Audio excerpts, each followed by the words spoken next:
하나님 말씀 보도록 하겠습니다. 마태복음 5장 1절부터 16절까지 말씀이지만 일부 말씀만 보고 다른 말씀으로 이어서 넘어가도록 하겠습니다. 먼저 마태복음 5장 오늘 1절부터 5절 그리고 13절부터 16절 먼저 읽습니다. 먼저 1절부터 5절 함께 읽습니다. 시작. 예수께서 무리를 보시고 산에 올라가 앉으시니 제자들이 나아온지라 입을 열어 가르쳐 이르시되 심령이 가난한 자는 복이 있나니 천국이 그들의 것이며 애통하는 자는 복이 있나니 그들이 위로를 받을 것이며 온유한 자는 복이 있나니 그들이 땅을 기업으로 받을 것이며 아멘. 자, 13절부터 16절 함께 읽습니다. 너희는 세상의 소금이니 소금이 만일 그 맛을 잃으면 무엇으로 짜게 하리요? 후에는 아무 쓸데없어 다만 밖에 버려져 사람에게 밟힐 뿐이니라. 너희는 세상의 빛이라. 산 위에 있는 동네가 숨겨지지 못할 것이요 사람이 등불을 켜서 말 아래에 두지 아니하고 등경 위에 두나니 이러므로 집안 모든 사람에게 빛이 느니라. 이같이 너희 빛이 사람 앞에 비치게 하여 그들로 너희 착한 행실을 보고 하늘에 계신 너희 아버지께 영광을 돌리게 하라. 아멘. 이 말씀 가운데서 오늘 지난 금요일 저녁에 이어서 5절 말씀 우리 한 번 더 함께 읽습니다. 5절 시작. 온유한 자는 복이 있나니 그들이 땅을 기업으로 받을 것이며 라고 하는 말씀을 중심으로 해서 하나님의 은혜 말씀을 나누도록 하겠습니다. 우리 앞뒤 좌우에 계신 분에게 축복하겠습니다. 은혜 받으세요. 은혜 받으세요. 은혜 받으세요. 은혜 받으세요. 제가 지금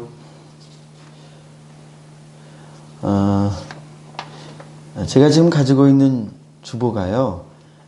이게 수정되기 전에 제가 가지고 온 거예요. 아까 수정본을 가져다 놓으셨는데 제가 이게 달라졌다는 걸 깜빡 잊고 제가 가지고 있던 것으로 했습니다. 그래서 교회 소식이 조금 다르게 읽혀졌을 수 있고요. 그리고 지금 얼굴을 드니까 제가 생각이 났어요. 마지막 제가 지금 제 눈에는 안 보이지만 적은 기억이 납니다. 우리 세 가족 유진아 간사님 환영합니다. 주 안에서 환영합니다. 라고 하는 것도 읽었어야 됐는데 죄송합니다. 예, 우리 하나님 말씀 다시 돌아오도록 하겠습니다.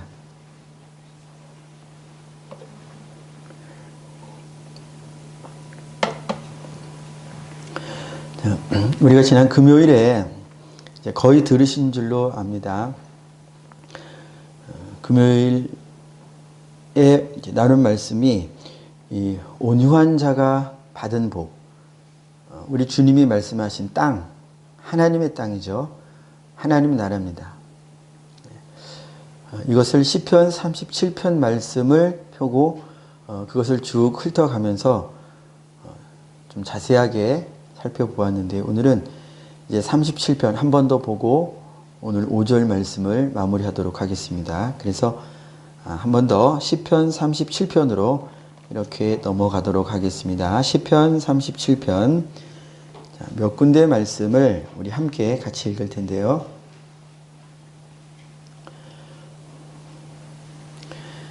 자, 기억을 떠올리시면서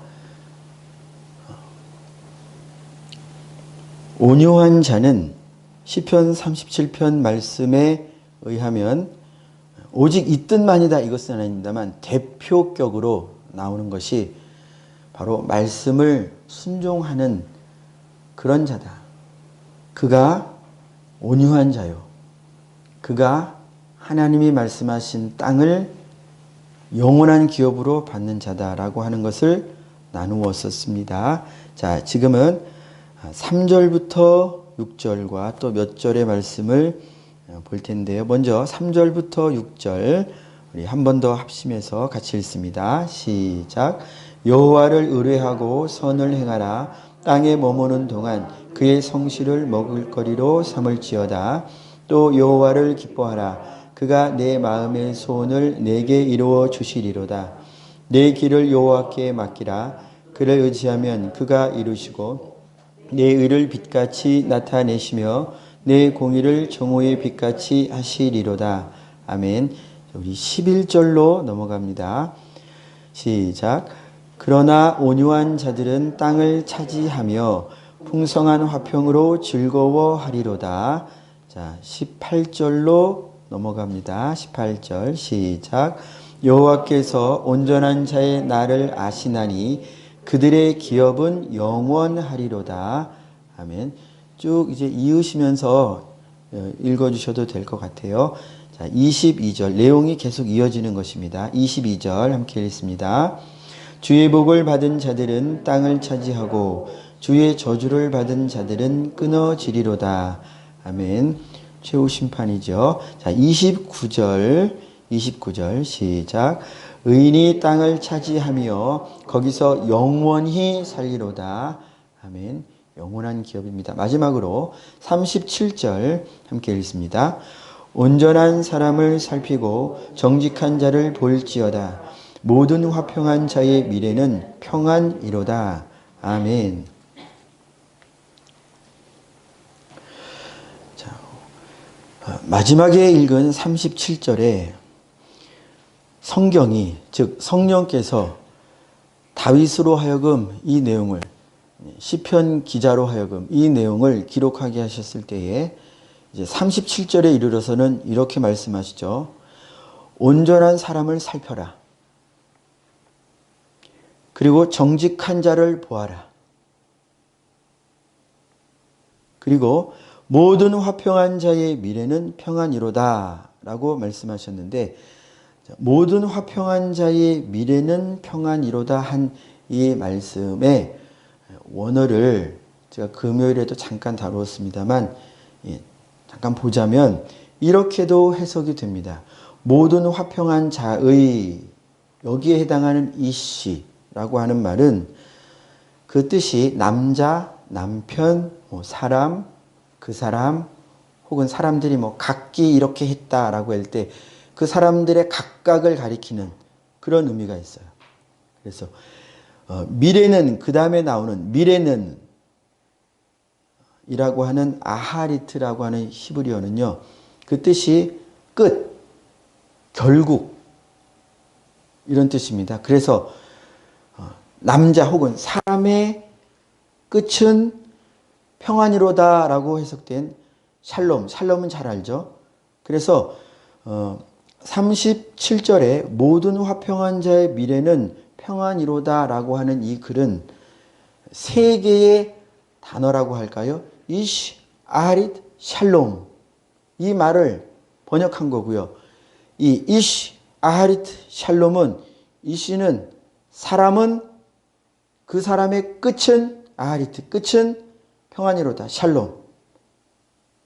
그래서 자, 37절 앞에서 보라고 한, 살피라고 한 온전한 사람이 있고 정직한 자가 있는데, 그 다음에 나오는 우리 개역개정에서 모든 화평한 자의 끝, 미래, 화평한 자, 이 사람이 37편에서 이미 앞서 나옵니다. 37절에서 처음 등장하는 사람이 아니고요. 이미 앞서 등장합니다. 어디에서 나오냐면 우리가 읽은 11절에 이 화평에 관련한 자가 나와요. 11절 눈으로 보아주세요. 제가 읽어드리겠습니다. 그러나 온유한 자들은 땅을 차지하며 풍성한 화평으로 즐거워하리로다. 저를 보아주세요. 온유한 자가 영원한 기업으로 주시는 땅을 차지한다고 했는데요. 이 온유한 자가 어떻게 된다고요? 11절에서 풍성한 화평으로 즐거워한대요. 그래서 온유한 자가 화평으로 충만한 자다라는 이 상황인 것을 저희가 알아야 합니다. 그렇죠? 11절에서 온유한 자는 하나님이 주시는 풍성한 화평으로 이미 자기 내면이, 삶이 풍성해진 사람이에요. 이 사람이 37절에 다시 언급되는 것입니다. 37절 다시 눈으로 보아주세요. 모든 화평한 자로 번역된 이시, 이 사람은 11절에 언급된 화평으로 풍성한 자, 즉 하나님이 말씀하셔서 원망하지 마, 불평하지 마. 세상에 있는 이런저런 사람들의 잘 되는 것이나 형통함 때문에 시기하지도 마. 그것 때문에 마음 쓰지 마. 그들의 삶은 잠깐뿐이야. 그래서 그분의 말씀을 듣고 마음에, 입술에, 말에 감사함을 두고 찬양을 두고 원망은 빼버리고 시기는 빼버리고 그렇게 하나님 앞에서나 사람 앞에서나 성품적으로도 온유한 특징을 드러낸다고 했죠. 부딪히지 않고 온유한 특징을 드러내고 이들은 심령 안에 화평함을 누리는 왜요? 자, 우리가 읽은 3절부터 6절 다시 한번 눈으로 보아주세요. 어째서 이 온유한 자라고 하는 순종하는 자들이 화평을 누릴 수 있는가? 하나님이 이들에게 대하여 이렇게 계속 명령하시는 부분이 3절부터 또 나오는데요. 여호와를 의뢰해라. 그러니까 이들은 의뢰하는 거예요. 선을 행하라. 그러니까 하나님을 거역하지 않으니까 선을 행하는 거예요. 선은 뭐죠? 하나님의 말씀입니다. 사람이 말할 때 야 착한 일을 해. 이것을 넘어서는 거예요. 이 땅에는 선한 것이 없어요. 선한 사람이 없어요. 선한 자도 없고요. 하나도 선한 것이 없습니다. 오직 주님만이 주님이 자신이 주님 말씀이 성령이 하나님으로부터 온 것만이 선해요. 그래서 선을 행하라 하신 이 말씀은 사람들이 볼 때 선을 행하라는 것보다 더 높은 차원의 말씀이라는 거예요. 하나님으로부터 나온 말씀을 따라 행하라는 뜻입니다. 이 온유한 자들은 이 말씀을 따라가는 거예요. 그리고 땅에 머무는 동안에 그의 성실을 먹을거리로 삼아라. 그러니까 그분의 말씀을 먹을거리로 삼는 거예요. 그분을 자기의 삶의 방편으로 삼는 거예요. 또 여호와를 기뻐하라 하니까 기뻐하잖아요. 항상 기뻐하라 하니까 자기를 복종시켜서 막 기뻐하는 거예요. 기뻐하는 거예요.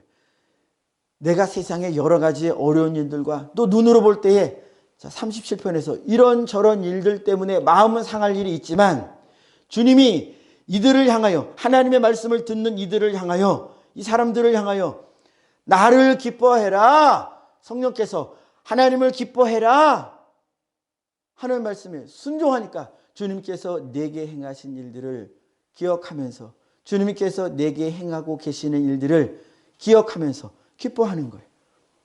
그가 내 마음의 소원을 내게 이루어 주시리로다. 이러한 것들을 삶에서 경험하는 거예요. 그러니 어떻게 즐겁지 않겠냐 이거예요. 이들은 11절에서 읽은 풍성한 화평을 누리는 자들은 세상적인 화평을 누리는 자가 아니라 하나님 때문에 하나님의 인도함을 받기 때문에 누리는 세상이 알 수 없는 평강을 누리는 자들이다 하는 것이고요. 이들에게 하나님의 말씀을 따라서 이 믿음의 선한 싸움을 싸워가는 이들에게 37절에 다시 한번 이야기하는 거예요. 너희 하나님의 말씀으로 인하여 화평함을 얻고 하나님을 기뻐하는 너희, 하나님을 즐거워하는 너희, 이제 보라. 누구를 보라? 온전한 사람을 살펴보라는 거예요. 정직한 자를 봐라 이거예요. 그러면 저희가 이제 눈을 들어 마음을 들어 살펴야죠. 누가 온전한 자이냐? 저희 눈을 들었어요. 누가 정직한 자이냐? 누가 온전한 자입니까? 이 땅에 오신 예수 그리스도입니다. 누가 정직한 자입니까? 바르고 곧은 그런 존재입니까? 예수 그리스도만이 온전히 바르고 온전히 하나님의 말씀에 대하여 곧은 길을 가신 그것을 그대로 보여주신 분이에요. 그래서 사람 중에는 온전한 사람이 한 명도 없습니다. 단 한 명도 없어요. 그래서 성경이 온전한 사람을 살펴라. 그러면 우리가 결국 찾아낼 수 있는 분은 예수 그리스도 외에는 없어요.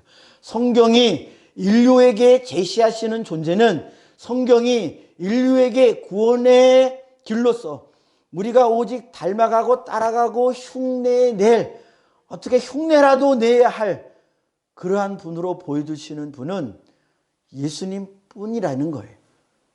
그분만이 사람 앞에서 온전한 사람으로서 그분만이 온 인류 앞에 온 인류가 따를 길로서 바른 길, 곧은 길, 똑바른 길 하나님의 그 말씀 앞에서 조금도 좌로 우로 치우침 없으신 분 오직 예수님만 하나님 앞에서 정직한 자라는 거예요. 그래서 하나님을 찾는 저희들은 필연적으로 반드시 언제나 예수를 보고 예수를 살피고 그분이 어떻게 말씀하셨나, 그분이 어떻게 기도하셨나, 그분이 어떻게 나를 사랑하셨나, 그분이 어떻게 이 세상을 사셨나를 살피고 보고 묵상하고 따라가야 한다는 거예요. 이것이 시편 37편이 사실 보여주고 있는 형상입니다. 하나님의 형상이요, 우리에게 제시해 주시는 길인 거예요. 자, 이 37절을 놓고 다시 앞으로 돌아가 보면 이제 우리가 새로운 관점으로 37편을 다시 볼 수 있는데요. 자, 예를 들어서 악을 행하는 1절에 악을 행하는 자들 때문에 불평하지 말라, 불의를 행하는 자들 때문에 시기하지 말라 하는 이 원형은 누구라는 거예요? 예, 예수님은 이 땅에 사시는 동안에 악한 자들, 자기를 치는 자들, 인간적으로 볼 땐 원수 노릇하는 자들을 향하여 그들 때문에 하나님 앞에 원망하거나 그런 사람들을 미워하거나 그런 사람들을 시기하거나 가룟 유다에 대하여서도 사두개인들, 바리새인들, 율법사들에 대하여서도 한 번도 그들 때문에 원망하고 불평하고 하나님 앞에 그런 마음을 가지신 적이 없다는 거예요. 지금 이렇게 하라 저렇게 하지 말라 하는 그 말씀을 다 사신 분이 그리스도라고 하는 생각을 37절로부터 우린 얻고 다시 말씀을 볼 수 있는 거예요. 그래서 저희가 읽은 3절부터 6절 말씀 다시 눈으로 보아주세요.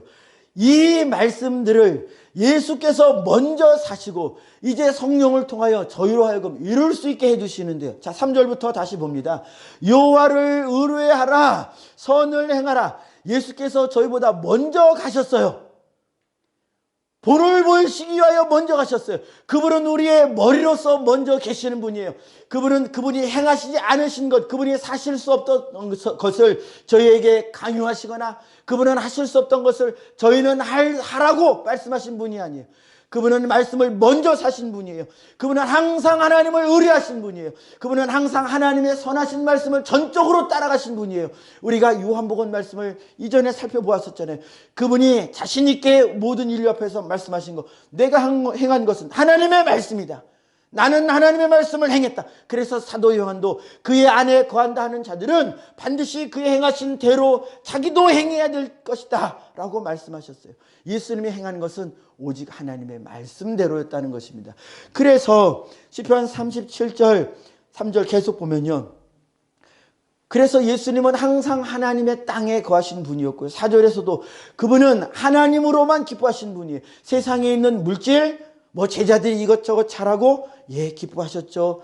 그들을 즐거워하셨죠. 그러나 예수님의 궁극의 기쁨은 아버지셨어요. 복되신 삼위 하나님 안에서 그 나누신 교제였어요. 여기 안에 하나님 안에만 참된 기쁨이 있습니다. 그래서 하나님이 이것을 아시기 때문에 저희를 주님 안으로 자꾸 끌어들이시는 거예요. 주님 안에만 참된 생명이 있기 때문에 주님 밖에 있는 것을 그냥 두지 않으시고 자꾸 끌어들이시는 거예요. 무엇을 통해서? 말씀을 통해서. 말씀만이 주님 안에 거하게 하는, 주님 안으로 향하게 하는 유일한 길인 거죠. 그래서 여호와를 기뻐하신 분이요, 그분의 마음 안에는, 그분의 소원은 오직 하나님이 주신 길뿐이었다 하는 거예요. 4절 말씀, 또 여호와를 기뻐하라, 그가 내 마음의 소원을 내게 이루어 주시리로다. 우리는요, 이 말씀을 가지고 내가 세상에 이런저러한 소원들을 가지고, 기도의 제목들을 가지고 하나님 앞에 이루어 주신다고 해서 그 생각도 틀렸다라고 단정 짓기는 어렵겠죠. 그러나 그 기도로부터 출발하여 우리가 어디로 가야 해요? 항상 그런 기도만 드릴 수는 없어요. 여기 가장 연소한 주일학생이 있는데요, 그 주일학생이 적어낸 기도의 제목을 보면 그래요. 우리도 집에서 보면, 이야기해보면 알 수 있잖아요. 어릴수록 기도해봐라, 너 기도 제목이 뭐냐 하면 당장 필요한 것들, 당장 재미있을 것들, 이런 것이 기도의 제목으로 나와요. 그래요. 저는 그런 생각을 합니다. 하나님이 들어주시는 것도 보고 하시면서, 그런 것을 보면서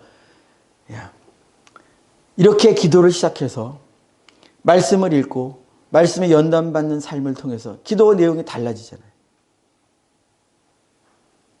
육신의 필요를 채우기 위한 기도를 하다가 말씀을 읽고 그러면 너희는 먼저 그의 나라와 그의 의를 구하라 하는 말씀을 만나고 그리스도께서 성경 가운데 기록하신 그분의 기도 내용을 볼 때 바울이 성경에 기록한 그 바울의 기도 내용을 볼 때 다 성령께서 그 안에서 역사하신 기도의 내용들이 아니에요. 그것을 보면 지금 내가 하는 기도와 성경의 기도가 그리고 37편 그리고 마태복음 5장의 주님의 소원 복이 있는 자는 이 말씀은 주님이 원하시는 거예요. 우리가 저희 아까 찬양이 됐지만 내게도 이 복을 주소서. 주님이 복을 받은 자들의 형상을 이렇게 기록하셨을 때 그것이 저희의 기도 제목으로 변화되는 것이죠. 육신의 것을 기도하다가 변하는 거예요. 그래서 이 소원이 우리의 소원이 어떻게 변하느냐. 처음에는 육신의 길을 쫓아가고 육신의 것을 채우고 육신의 필요를 하나님으로부터 얻어내는 기도의 제목이었다면 이제 그 기도의 길이 어떻게 계속 바뀌어 가냐면 하나님의 길로 말씀을 따라 변하기 시작하는 거예요. 사람을 다른 이들의 구원을 위하여 기도하고 하나님이 역사하실 그 일을 위하여 기도하고 하나님의 뜻이 이루어질 것을 기도하고 그래서 주님이 가르치신 기도 뜻이 하늘에서 이루어진 것처럼 아버지의 뜻이죠. 땅에서도 이루어지게 해달라고 제자들아 나를 따르는 너희여 기도해라. 기도의 내용이 바뀌는 거예요. 하나님의 뜻을 기도하는 거예요. 그래서 시편 37편 4절 말씀도요. 결국 너의 마음의 소원 이 소원은 성장하면 성장할수록 이 소원이 육신적인 소원에서 변하여 머리 대신 예수님처럼 소원이 바뀌는 거예요. 하나님의 뜻이 이루어지는 것이 내 소원이 되고 죄를 이기는 것이 내 소원이 되고 죄에서 건져내는 것이 영혼을 건져내는 것이 내 소원이 되고 부흥도요. 교회 인원수가 많아서 외형이 부흥되는 이것을 부흥으로 보던 이 생각이 자꾸 변해서 전적으로 영혼이 멸망 가운데서 건져낸 그래서 모여서 그래서 하나님을 찬양하는 그 부흥을 꿈꾸는 소원이 바뀌는 거예요. 질적으로 바뀌는 거예요. 겉모양은 별 차이가 없어 보이지만 마음이 바뀌어요. 마음에 소원하는 바가 바뀝니다. 이렇게 이 뜻, 하나님의 뜻이 하늘에 있었던 것 이것을 이제 내 마음에 품고 기도하기 시작해요. 이것이 내 소원이 되어 기도가 된 것이에요. 그 소원이 이루어진다는 것입니다. 하나님이 하나님 안에 있던 그 뜻을 나도 품고 기도할 때 주님이 그 소원, 하나님 안에 있는 소원을 품고 기도한 그의 소원을 들어주신다. 그래서 예수님의 기도, 가르치신 기도처럼 저 여러분들 안에 하나님의 뜻이 있습니까? 그것을 품고 기도하면 그것이 우리의 소원이 되면요. 소원이 되면 정말 간절하게 바라는 소원이 되면 저는 반드시 그 소원이 이루어진다고 믿습니다. 왜냐? 주님의 말씀이 그래요. 주님의 말씀이 그래요. 저희의 소원이 육신적인 것뿐이라면 안 이루어져도 괜찮아요. 그러나 저희 안에 있는 소원이 하나님의 뜻을 품은 소원이라면 반드시 이루어질 것을 믿고 끝까지 기도하는 저 여러분들이 되기를 바랍니다. 이것이 예수님의 소원이었다는 거예요. 그래서 예수님은 겟세마네 동산에서 하나님의 소원을 마음에 품고 그렇게 땀이 핏방울처럼 떨어지기까지 그렇게 간절하게 기도하셨던 거예요. 자기의 유익을 위하여 예수라고 하는 이 육신의 청년의 이 육신의 소욕을 위하여 기도하지 않냐고 살고자 하는 소욕까지도 내려놓고 오직 하나님의 뜻만을 이루기 위하여 그렇게 간절히 기도하셨고 들으심을 얻었다라고 했습니다. 그렇습니다. 그래서 저 여러분들의 소원도요 계속 바뀌어져 가야 돼요. 우리가 흔히 신앙생활할 때 듣는 소리 가운데 하나가 이거잖아요. 말씀 붙들고 기도해야 합니다. 말씀 붙들고 기도하세요. 그 얘기가 이 얘기예요. 하나님의 뜻을 이루기를 네가 소원해라는 거예요.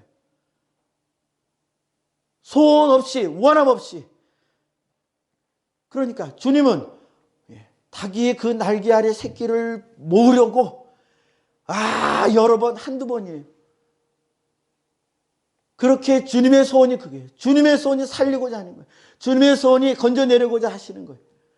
그러나 예수님 뭐라고 하셨습니까? 너희가 원하지 않았다 그랬잖아요. 그 결과가 무엇입니까? 구원이 이루어지지 않았어요. 구원이 이루어지지 않았어요. 여러분 잘 들으셔야 됩니다. 우리가 원해야 돼요. 시편 37편 4절에 내 소원이 이루어지리라. 저희가 하나님의 뜻을 소원해야 됩니다. 하나님의 말씀이 이렇게 기록되었으니까 그래 그냥 그렇게 기도하자. 그냥 그렇게 기도하는 것을 떠나야 됩니다. 처음에는 그냥 그렇게 목사님이 기도하라고 성경이 이렇게 있으니까 이것을 붙잡고 기도하라고 시키니까 시켜가지고 안 하면은 마음이 불편하고 하니까 그냥 했어도 그렇게 했어도 설교 말씀을 마친 오늘 돌아가시는 그 길에 혹은 다른 날 어느 시점에서는 생각하시고 묵상하시고 틀림없이 하나님의 말씀이 내 마음의 소원이 되는 소원을 삼으셔야 합니다. 여러분들이요 하나님의 말씀이 내 마음의 소원이 돼야 돼요. 원함이 돼야 돼요. 원함. 내게도 주소서. 내가 복을 받기 원하네. 이 원함이 있으면 그 기도가 진실해집니다. 그러나 주님이 말씀하신 복, 그 복은 별로고 이 땅에 사람들이 말하는 복이 내 원함이 되면 그걸 뭐라고 해요? 탐심이라고 하는 것입니다. 이 탐심의 끝은 시편 37편에서 계속 말하는 거예요. 그 탐심의 끝은 끊어지는 거예요. 베어지는 거예요. 멸망이에요. 불사름이에요. 하나님 앞에 없는 거예요. 그냥 잠시일 뿐이에요. 이 땅의 것을 그래서 구하지 말라는 거예요. 먼저 뿐 아니라 앞으로도 영원히 그분의 뜻을 구하고 그분의 나라를 구한다면 그는 참 복을 받은 자라. 저 여러분들이요 그 복을 가지고 그 복을 원하는 그런 저 여러분들이 되기를 바랍니다. 원해야 돼요. 자, 그렇게 원할 때 저희 안에 생기는 마음이 있는데 그것이 바로 하나님 사랑이라는 것입니다. 여러분 기억하십니까? 우리 요한복음 15장 말씀을 다룰 때 거기에서 14장에서 예수님이 사랑에 관해서 언급하실 때 21절에 나의 계명을 가지고 지키는 자가 자라야 나를 사랑하는 자다. 그리고 15장 넘어와서도 하나님께서 그리스도와 사랑의 관계에 있었는데 그것이 말씀으로 우리가 읽고 보고 듣는 하나님의 말씀 안에서 이루어지는 관계라는 것을 살펴보았었죠. 그러니까 사랑은요. 하나님을 사랑한다라고 했을 때는요. 반드시 하나님의 말씀을 순종하는 그 부분이 나타나요. 그래서 말씀을 순종하려고 하고 말씀을 원하려고 하고 주님이 이것을 복이라고 했으니 나도 이것이 복인 줄로 알고 그런데 실감이 안 나는 거예요. 내가 복인 거는 여전히 많은 돈이 복받은 것처럼 여겨지고 그리고 실제로 많은 돈을 원하고 좋은 것, 세상에 좋은 것을 원한다 이거예요. 그런데 성경에는 심령이 가난한 것이 복이고 애통하는 것이 복이고 죄 때문에 울고 영혼 구원을 위하여 울고 하나님 나라를 울고 우는 것이 복이라고 하는데 실감이 안 나요. 자, 실감이 안 날 때 어떻게 합니까? 여러분 기도해야 됩니다. 기도하면 됩니다. 주님께 주님 제가 주의 말씀을 듣고 머리로는 공감이 되는데 마음에 원함이 없습니다. 원함이 없어요. 내가 울고자 하는 원함이 없고요. 전도하고자 하는 복음을 전하고자 복음대로 살고자 하는 원함이 솔직히 없습니다. 주님 제게 원함을 주세요. 즉 주님 사랑하게 해주세요. 기도하면 여러분 주님이 그 마음을 주시기 시작하세요. 그러나 지금 내 마음에 주님의 마음이 없어서 실감이 안 나네. 성경에만 쓰여 있는 것이지 성경에 이런 사람들만 원했나 보지. 나는 이 정도에서 구원받고 구원받았으면 됐지. 뭘 굳이 이렇게. 만약에 이 생각에 머무신다면 안 된다 이거예요. 그러지 마시라 이거예요. 원하게 해달라고 기도하시라 이것입니다. 기도하면 반드시 주시는데요. 이 원함을 받을 때 우리 안에 생겨나는 마음, 내가 이제 하나님을 사랑하기 시작하는구나 라는 걸 깨닫게 됩니다. 하나님의 말씀과 하나님을 사랑하는 것은 그래서 하나예요. 이제 우리가 하나님을 사랑해야 하는 이유, 다른 말로 하면 하나님의 말씀을 따라가야 하는 이유 똑같은데요. 7가지 정도로만 이제 쭉 살펴보도록 하겠습니다. 왜 하나님의 말씀을, 하나님을 사랑해야 하는가? 여기 앞에 기록해 놨는데 우리 예수님께서도 온 하나님의 말씀을 2가지로 요약을 하셨죠. 하나님 사랑, 이웃 사랑. 먼저가 하나님 사랑이에요. 반드시 하나님 사랑에 도달해야 합니다. 이것을 체험해야 합니다. 이것을 알아야 돼요. 이 논리로만이 아니라 반드시 내 인격으로 이 사랑과 닿아야 됩니다. 그래야 이웃 사랑으로 넘어올 수 있어요. 하나님을 사랑함이 없이 이웃 사랑의 모양, 하나님 사랑의 모양 흉내낼 수 있습니다. 그러나 그렇게 모양에만 있어서는 안 되는데요. 자, 사랑해야 하는 이유 7가지. 첫 번째, 에베소 5장 2절에 이렇게 기록합니다. 그리스도께서 너희를 사랑하신 것 같이 너희도 사랑 가운데 행하라. 그는 우리를 위하여 자기 자신을 버리사 향기로운 제물과 희생 제물로 하나님께 드리셨느니라. 아멘. 우리가 주의 말씀을 순종하는, 주님을 사랑해야 하는, 마음으로도 그분을 원해야 하는 이유는 틀림없이 이것입니다. 그분은 저 여러분들을 위하여 구원하시기 위하여 죽으셨어요. 저는 예전에 그런 생각을 했습니다. 제가 언제 원했나요? 저를 위해 언제 죽어달라고 제가 먼저 원한 적이 없는데요. 그렇게 하시고 그렇게 했으니까 사랑하라는 말로 제가 공감이 되어야죠 하는 생각을 실제로 가진 적이 있습니다. 그런 하나님의 은혜를 주셔서 그분이 막 이기적인 목적 때문에 내가 널 위해 죽었으니 너도 날 위해 나를 사랑해야 돼. 그런 것이 아니에요. 그분은 그냥 우리를 사랑하셔요. 사랑하시기 때문에 제가 뭐라고 안 했는데도 그분이 날 위해서 죽으신 거예요.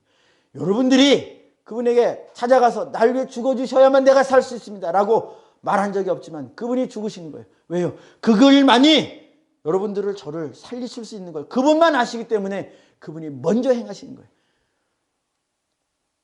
이것을 보라 이것입니다. 보아야 한다는 것입니다. 두 번째, 그분을 사랑해야 하는, 하나님의 말씀을 사랑해야 하는 이유. 전도서 8장 12절에 이렇게 기록합니다. 그분을 사랑하는 것이 우리가 잘 되는 것이라는 거예요. 12절에 이렇게 기록합니다. 죄인은 100번이나 악을 행하고도 장수하거니와 또한 내가 아노니 하나님을 경외하여 그를 경외하는 자들은 잘 될 것이요. 이것은 성경의 말씀입니다. 세상에서는 이 말 안 해요. 야, 기독교인들 당신들이 말하는 대로 하면 손해보고 뒤통수 맞기 십상이지, 사기당하기 십상이지. 그래도 하나님 말씀을 따르겠습니까? 죽어도 하나님 말씀을 따르겠습니까? 라고 물을 때 여러분들이요, 아멘이라고 대답하기 원합니다. 죽을지라도 하나님 말씀을 따르겠다라고 그렇게 언제 어느 때든 자신 있게 고백하는 그런 여러분, 그런 제가 되는 것이 복이에요. 그게 잘 되는 것입니다. 이 땅에 잠깐 잘 되는 것, 그거 아무것도 아니라고 계속 보았죠. 그거 아무것도 아니라고. 하나님 앞에서 잘 돼야 돼요. 하나님 앞에서 잘 되는 것은 무엇이냐? 그분을 사랑하는 거예요. 그분의 말씀을 따라가는 거예요. 세 번째, 그분을 사랑해야 하는 이유. 복된 존재로 저희를 변화시켜 주시는 그런 분이기 때문에 우리가 마땅히 그분을 사랑하는 것이 좋은 거예요. 그것이 마땅한 거예요. 자, 이 부분에 대하여 신명기 11장 27절에 이렇게 기록합니다. 너희가 만일 내가 오늘 너희에게 명하는 너희의 하나님이 여호와의 명령을 들으면 복이 될 것이요. 누가? 그 명령을 듣는 자가 복이 된대요. 똑같은 의미의 말씀을 저희가 잘 알죠. 창세기 12장 2절 3절에 내가 너로 큰 민족을 이루고 너에게 복을 주어 너의 이름을 창대하게 하리니 우리는 여기에만 귀가 쫑긋 세워지지만 아닙니다. 이건 하나님 나라 안에서 이루어지는 일이고요. 3절에 너를 축복하는 자에게는 내가 복을 내리고 너를 저주하는 자에게는 내가 저주하리니 이것도 다 하나님 나라에서 일어나는 것이에요. 자, 땅의 모든 족속이 너로 말미암아 복을 얻을 것이라. 누구에게요? 누가 복이 됩니까? 누가 이 땅에서 복된 존재가 된다는 거예요? 하나님의 말씀을 경외하며 따르는 자가요. 그들이 세상 만민에게 복된 존재로 세워진다는 거예요. 이 복의 원형이 누구예요? 우리가 아까 계속 봤죠. 예수 그리스도예요. 그리스도께서 하나님의 말씀으로. 그래서 사도 요한은 예수 그리스도를 뭐라고 성경 안에서 고백했습니까? 말씀이라고 그랬잖아요. 태초부터 계셨던 말씀. 예. 우리가 말씀을 따라가는 것, 말씀에 동화되는 것, 말씀과 동행하는 것. 그분은 말씀으로서 육신이 되어오셨고요. 우리는 더러운 육신으로서 그분의 말씀에 의하여 의롭게 되고 이 연약한 육신을 계속 말씀으로 화해가는 이 성화되어져 가는 삶을 사는 건데요. 이 자들이 복된 자들이라는 거예요. 이렇게 말씀에 반응하는 자들이 복된 자들이라는 거예요. 이들 때문에 세상에 생명이 부어진다는 거예요. 이들의 순종 때문에 세상에 멸망한 자들이 하나님의 생명을 얻게 된다는 거예요. 순종하는 자의 복은 이렇게 하나님이 복으로 세우신 거예요. 복의 근원 예수. 이 복을 따라서 우리도 복된 존재로서 복의 통로로서 주님이 여러분들을 세우셨다 이것입니다. 복된 존재로 삼으셨다 이것입니다. 오직 복된 존재가 되는 길은 하나예요. 그분의 말씀에 순종하는 것입니다. 네 번째, 우리가 그분을 사랑해야 하는 이유, 그분은 우리에게 생명과 영생과 하나님의 나라 천국을 주시기 때문입니다. 신명기 30장 20절에 이렇게 기록합니다. 내 하나님 여호와를 사랑하고 그의 말씀을 청종하며. 자, 그분을 사랑하고 하는 것과 그분의 말씀을 청종하는 것은 같은 것이라고 계속 말씀드립니다. 내 하나님 여호와를 사랑하고 그의 말씀을 청종하며 또 그를 의지하라. 그는 너의 생명이시요 너의 장수이시니 영생이죠. 여호와께서 내 조상 아브라함과 이삭과 야곱에게 주리라고 맹세하신 땅에 네가 거주하리라. 여기 너 하나님이 약속하신 땅에 거할 너는 누굽니까? 그분의 말씀을 받은 자예요. 그분의 말씀을 거절한 자는 그분의 땅에 거하지 못합니다. 아브라함은 그분의 말씀을 받았어요. 그분의 말씀을 선택했기에 그분의 말씀을 따라 본토, 친척, 아비집 내려놓고 말씀 따라간 거예요. 그래서 말씀이냐 본토냐, 말씀이냐 친척이냐, 말씀이냐 재산이냐, 심지어 말씀이냐 목숨이냐. 그러면 지금은 못할지라도요, 모양으로라도 원해서라도 내가 주님을 택하겠습니다. 내가 주님 말씀 택하겠습니다. 내가 죽을지라도 주님 버리지 않겠습니다. 제자들처럼이라도, 주님이 뻔히 그 깊은 곳을 아시지만 제자들처럼이라도 내가 주님 버리지 않겠습니다. 이게 복이라는 거예요. 주님이 그들을 이끄세요.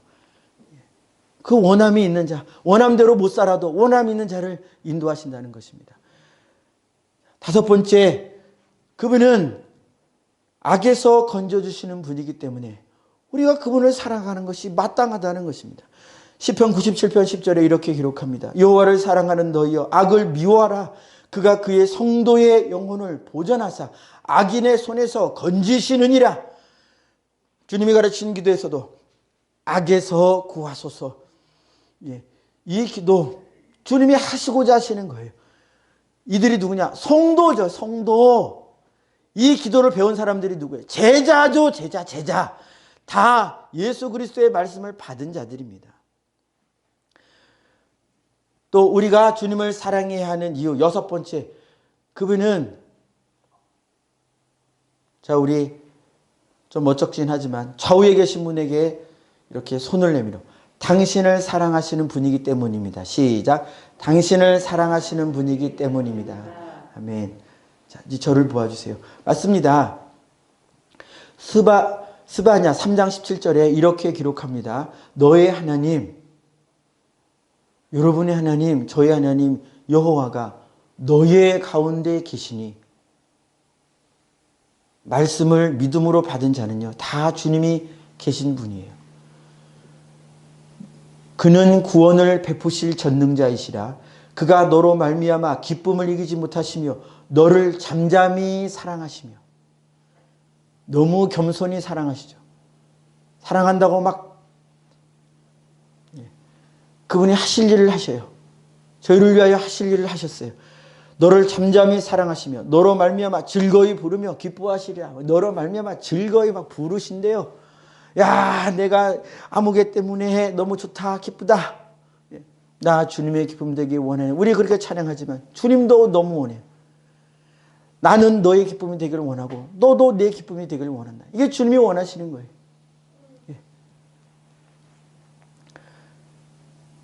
그렇게 여러분들을 저를 사랑하시는 분이라고 성경이 증거하고 있습니다. 마지막으로 7번째, 우리가 그분을 사랑해야 하는 이유, 그분 자신이 참 사랑이신 분이기 때문에 그래요. 이 부분에 관하여 누가복음 6장 35절 기록한 것을 제가 읽어드립니다. 오직 너희는 원수를 사랑하고 선대하며 아무것도 바라지 말고 꾸어주라. 그리하면 너희 상이 클 것이요 또 지극히 높으신 이의 아들이 되리니 그는 은혜를 모르는 자와 악한 자에게도 인자하시니라. 사랑이시라. 자, 아까 시편 37편 우리가 계속 본 1절 또 7절 8절에 나오는 주님이 왜 원망하지 마, 불평하지 마. 왜 그렇다고요? 누가복음 6장 35절에서 보니까 그분은 악인에 대해서도 인자하시대요. 예, 이 부분이 우리가 그냥 육신의 이성으로 이해가 안 되는 부분입니다. 우리는 내가 사랑하는 사람에게는 원망하지 않을 수 있고 좋은 말로 해줄 수 있지만 내가 미워하고 분명히 잘못하는 사람에게 대하여는 그냥 나도 모르게 정죄하거나 손가락질하거나 할 수 있습니다. 그러나 우리 주님은 안 그러신다는 거예요. 그분은 악인에게 대해서조차도 인자한 분이다. 그 예로 해와 달을 공평하게 해주시는 것으로 말씀하셨지만, 자, 우리가 생각해 볼 수 있어요. 여러분 가장 사랑하는 어떤 존재가 좀 잘못하고 좀 실수하고 한다고 바로 쫓아다니면서 너는 이렇게 하십니까? 안 하죠? 안 해요. 안 하니까 저는 이해를 못 해요. 무슨 말씀이냐면 어느 사람이 예를 들어 제 아내가 저희 자녀 중에 누구를 감싸는 것처럼 보여요. 제가 볼 때. 그런데 제가 볼 때는 아니 그거 잘못하는 거 좀 지적하고 옳게 고쳐주면 좋겠구만. 참는 거예요. 그냥 인간적인 상황을 끌어다가 말씀을 드렸지만 이런 겁니다. 사랑하면 참는 거예요. 저는 사랑하지 않으니까 사사건건 개입하는 거예요. 시시비비를 항상 가려야 돼요. 그러니까 성내는 일이 생기고 하나님의 의를 못 이루죠. 그래서 우리가 알아야 할 것은 하나님이 날 사랑하셔서 지금껏 참으시고요. 저희가 신앙생활 잘하는 것처럼 보여도 또 하나님 참으시는 부분이 많아요. 하나님이 세상 천지 악독한 사람에게 대하여 용서하라고 한 말씀에 대하여 아니 어떻게 그걸 용서해야 돼요? 마땅히 정죄를 받아야죠. 마땅히 정죄를 받아야죠. 마땅히 10년, 20년, 30년, 100년 사형받아야죠. 우리가 나를 잃어버리면 내 본 모습을 잃어버리면 그렇게 한단 말이에요. 내가 심판자가 되어서 세상의 죄인들을 향하여 마땅히 그 어마어마한 엄청난 죄를 범했으니 그런 형벌을 받아야죠. 그러나 우리가 주님 앞에 조금만 진실하게 서보면 그게 얼마나 어리석은 일인지를 알게 된다는 거예요. 누가복음 6장 35절에서 하나님이 날 대하신 게 그게 아니었다는 거예요. 하나님은 똑같이 그 사람을 대한다는 거예요. 세상에서 아무리 손가락질하고 해도 그 사람이 사랑받는 존재? 그러니까 우리가 용서해야 돼. 그런 의미라기보다 다 너무 죄인이에요. 저도 그분도 다 너무 죄인이에요. 하나님 앞에. 하나님의 의로 말하면 용서받을 수 있는 사람은 아무도 없어요. 사실 똑같은데 내가 지금 의롭게 산다고 이제 조금 의롭게 산다고 조금 의를 행한다고 조금 남을 좀 도운다고 옳은 말 한다고 도덕적으로 산다고 그게 의인 줄 알고 그 교만이 틀렸다는 거예요. 그 교만이 위험하다는 것입니다.